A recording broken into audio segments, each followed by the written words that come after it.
Assalamu alaikum wa rahmatullahi wa barakatuh. Walaikum assalam wa rahmatullahi wa Brother, barakatuh. my question is regarding Hajj. Can a person who has not yet performed Hajj do Hajj-e-Badal or not? What is Hajj-e-Badal? And the second question is posed by a non-Muslim regarding the rituals in the Hajj. When we throw stones, what is the relevance of that? And does in any way shaitan get affected by those stones or not? I mean, this was one of the thing, and in that act, there are lots of people who die.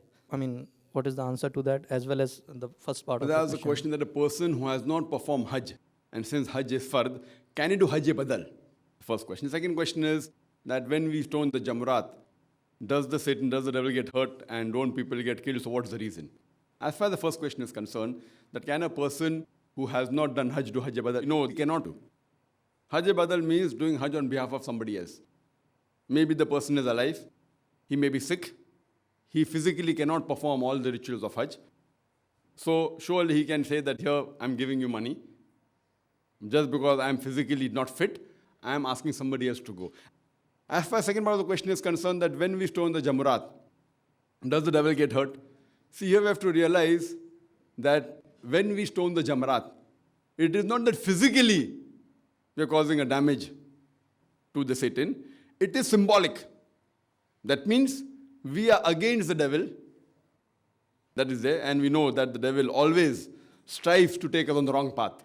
So when we are stoning the Jamaraat, we are actually symbolically agreeing that we are against the devil and we want to fight against him because he is an avowed enemy to us.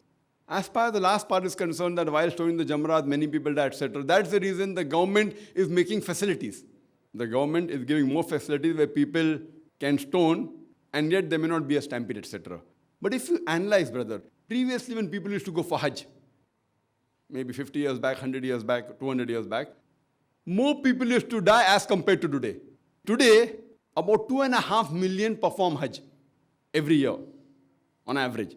2.5 million people perform Hajj every year. Previously, it was less than 1 million. If you go back more, it was less than 100,000 people. Yet, when we went for Hajj, suppose living in India, we had to go by ship. It would take months to do Hajj. Now, you can go for Hajj and come back even in 6 days' time. Minimum even less than that. On average, they take 2 weeks to 3 weeks, so that they want to go to Medina, etc. and stay in Makkah for a longer period. But the minimum requirement can be done in a few days. Previously, it used to take months. And whenever people used to go for Hajj, they used to meet the relatives, and there was an understanding, maybe we will not return back. Maybe. Chances. Not that they won't return for sure, but chances are there. Whether 20% they will not return back, 30% or 40%, whatever it is. But now if we analyze the 2.5 million people going and the total number of people dying for whatever reason, it is 0.001%. It will be less than 0.01%. So compared to before, now the facilities are much better. As far as the toilets are there, mashallah, it is very hygienic compared to before. But now, we don't want even a single person to die. So if any one person also dies for any reason because of overcrowding or stoning the Jamaraat, the government of Saudi Arabia is trying its best to curtail it down. And when non-Muslim experts, when they hear about the facility that the government is giving, they say it is impossible.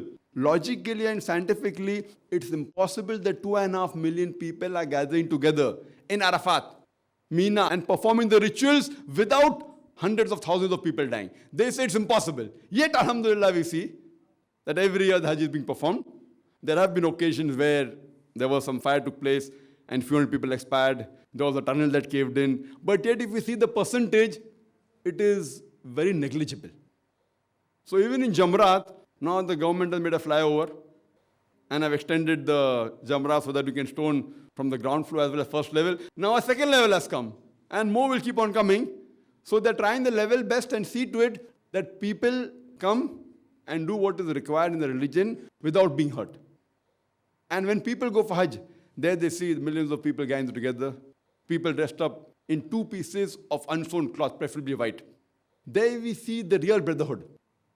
People from America, Canada, UK, Singapore, Malaysia, India, Pakistan, UAE, Gulf countries, they dressed up in 2 pieces of unsewn white cloth preferably. You cannot identify the person standing next to you is a king or a pauper, whether rich or poor, all look similar. So here we get the universal brotherhood. and practically demonstrate. So we perform Hajj because it's one of the pillars of Islam. It's a further commandment of Allah and His Rasul. Hope that answers the question.